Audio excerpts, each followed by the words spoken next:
Hey everybody, I'm trying something totally brand new.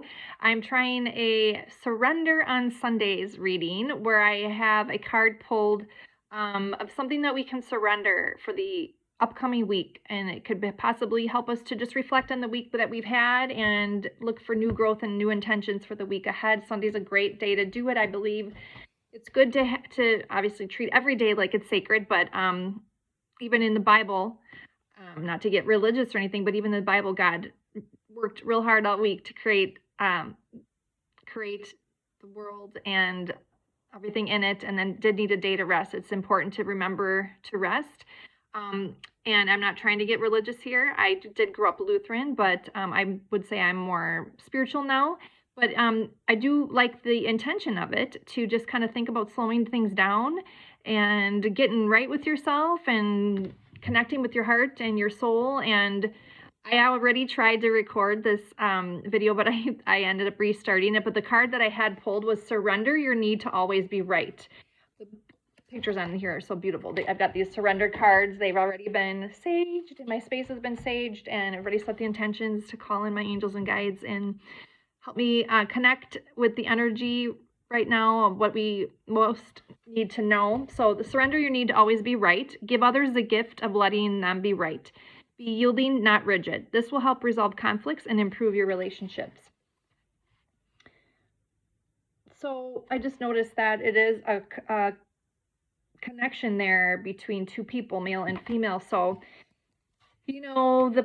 the masculine and feminine energy is very opposite, right? With feminine energy is very nurturing, receiving, being calm, still, and letting things flow naturally to them. And the masculine energy is all about leading, taking control, taking action, focusing on the things, the tangible things you can see. So just trusting that the energies of the people in our life are there for a reason, and to not push our agenda onto anyone, but to just but also be strong in our convictions, to yield when we need to bend, but also to stay strong when we need to stick to our guns on things. And I can think of some things in my own personal life where I think I was, I can often try to over explain myself and try to get people to understand. I tend to see things a little differently than a lot of people, and from maybe a higher perspective. And I know I've come to realize that not everybody is able to see the way I see, and I'm starting to get better at just accepting that, and not trying so hard, and trying so hard to get somebody to relate to me, understand me, and to also just let the other person be right for where they are in their journey too. So that's an interesting card there. And then the affirmation that I got with it was, I am worthy. I am enough, and I'm worthy of receiving everything I desire. I do not need to prove myself to those who would seek to diminish me. I am worthy. So yeah, that goes hand in hand in the sense that, the more we try to force and control things to, fall into place and try to push a round peg in a square hole, we just kind of push and push and try and try and try. We can honestly seek to diminish our own worth and also the worth of others. Like, maybe it can make people feel less than, and it's maybe not so much about being right and wrong, but about just accepting where people are at and who they actually are, and just loving them just for the way they are, and accepting what you need as well, and that being okay, and being okay to let go as well. Because I know in my past, my present as well, I've done that hard work of praying.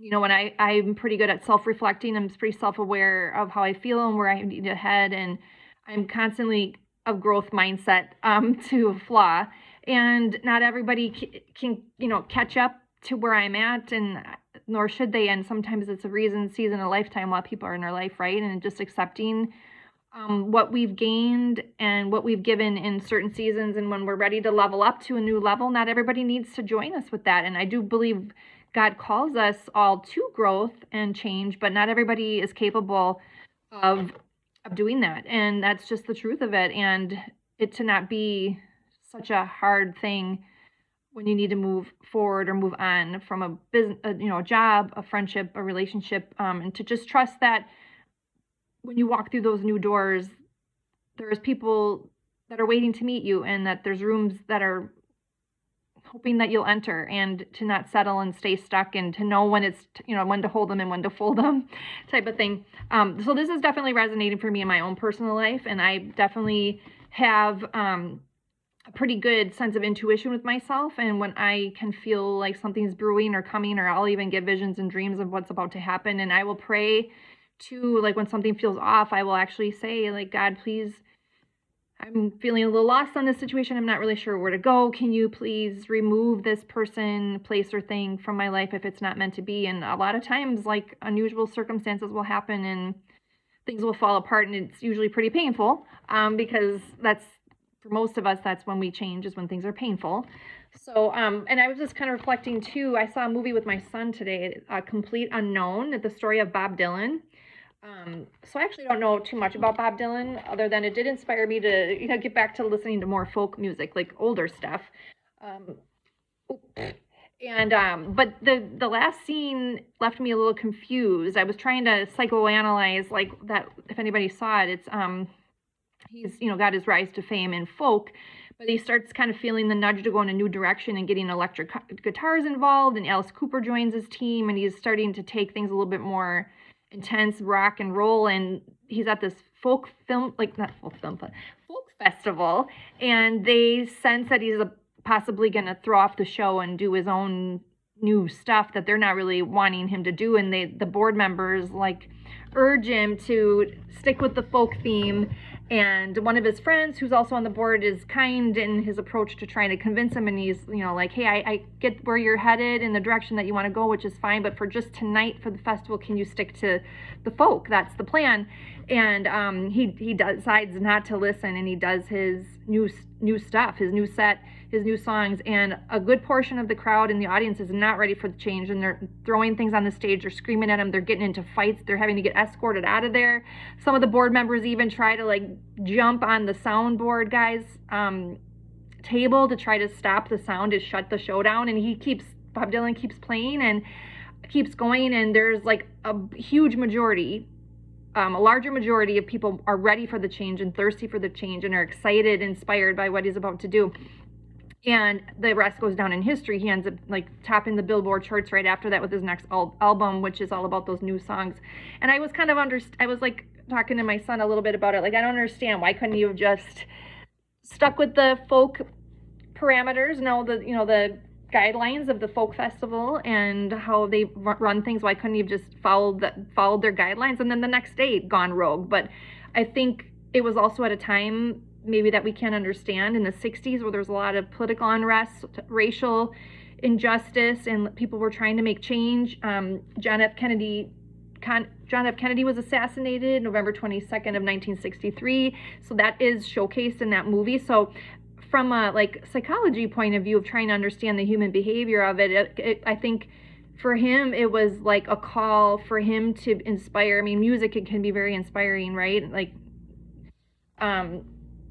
and the entertainment industry often does kind of follow the themes of what are going on politically and culturally. So perhaps he was called to break that glass ceiling in that moment and to defy the odds and not be pigeonholed into a certain genre. And, I was kind of thinking about it. My son's a musician. I told him, it's interesting. Seems like kind of a small thing, but it ended up becoming huge national news what he did. And it was, like, quite an uproar and a chaotic scene there. But perhaps it was a symbol too of the other types of things that were going on. Like, can't they both be right? Yeah, those board members wanted to keep tradition and keep the folk, festival going the way it always been, and that can be right at the same time that it can also be right that Bob Dylan is meant to, like, break the glass ceiling and defy the rules there, and to not pigeon himself into one genre of music, to showcase his capabilities of being able to do folk and rock and, be everything all at once. And it could have possibly paved the way for other musicians to not get pigeonholed as well. I mean, if you think about our artists today, Taylor Swift, pop and country, right? She's kind of got both vibes, and nobody thinks anything of it. She can do whatever the heck she wants as an artist. And but I did find it interesting that that happened in that scene, and, like, maybe to start thinking for our own life how we can start thinking about, it's not so much I'm right, they're wrong, they're right, I'm wrong, but just it's like that's right for you and this is what's right for me, but I don't think our paths are aligned here, and so I'm going to go do this, and it's okay for you to go do that, but we're just not going to be in alignment on this, and we're going to need to diverge paths. And sometimes maybe you'll even find, that in your own family life with your kids or friends or, work, and to just to trust and know like that you're worthy to receive what you want. When you feel a call and a desire and a dream in your heart to do something, which is obviously what Bob Dylan needed to do in that movie. And he was kind of a hard guy to get along with, it sounded like. He was kind of a little bit of a bullheaded throughout the whole movie. But that particular scene, I was kind of like, how come he couldn't just follow the rules and go on his day, and still did his own thing the next day? But maybe it was a call, particularly at that time. There was so much change trying to be implemented, and you would think, like, even with the racial stuff, of course everybody should be riding on the bus together. That's like common for us in 2025 to think about that. But back in the 60s, there were so many people still resisting that change. And obviously John F. Kennedy was trying to promote certain changes that the world and some people weren't ready for or felt threatened by, and he ended up losing his life over it. So I think we're in a great place in time where a lot of us are starting to align with the vibe of you do you, I do me, that's fine, it doesn't need to be right or wrong, and just like okay to diverge paths. But that can be really hard to say goodbye and to move forward without people and stuff like that. But we do have a dream. If we do have a dream or desire in our heart, it was there for a reason. Our soul is calling us and nudging us forward into thing, and not everybody is able to rise above, or if like, I don't want to get too personal, but if you need certain things in a relationship and the other person's able to meet you so far, but they just can't like meet you with some of your deal breakers, it's okay to say goodbye. And even though you love somebody, it's okay to let go.